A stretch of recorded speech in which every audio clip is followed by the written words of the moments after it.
Chapitre 4. Typologie d'entrepreneurs. L'entrepreneuriat se définit comme tout champ qui étudie la pratique des entrepreneurs, leurs actions, leurs caractéristiques, les effets économiques et sociaux de leur comportement ainsi que les modes de soutien qui leur sont apportés pour faciliter l'expansion d'actions entrepreneuriales.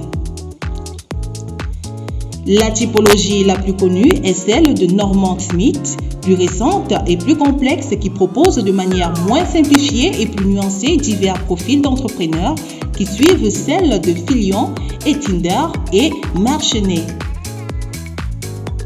Grand 1. Typologie de Norman et de Jean-Claude Ettinger. Petit 1. Typologie de Norman Smith.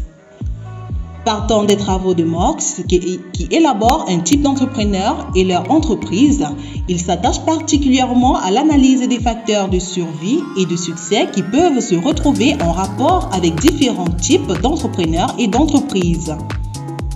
Cette typologie est basée sur le niveau d'éducation et de formation des entrepreneurs. Elle est dichotomique, deux parties, et arrive à la distinction de deux types d'entrepreneurs. L'entrepreneur artisan et l'entrepreneur opportuniste. Petit a, l'entrepreneur artisan.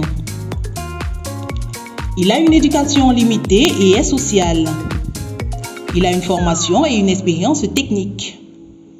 Pour qu'il crée son entreprise, il faut que les événements critiques surviennent et agissent comme catalyseurs.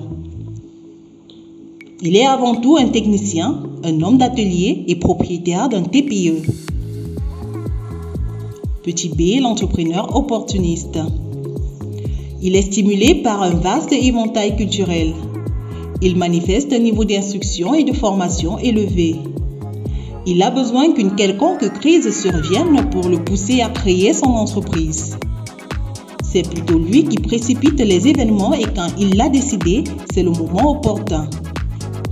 Il veut construire une véritable organisation. À la différence de l'entrepreneur artisan, son but n'est pas uniquement de ne plus être employé, mais d'aller et de travailler à son propre compte. Petit 2. Typologie d'Ettinger. Cette typologie distingue deux types d'entrepreneurs, l'entrepreneur indépendant et l'entrepreneur créateur d'organisation. Petit a, l'entrepreneur indépendant.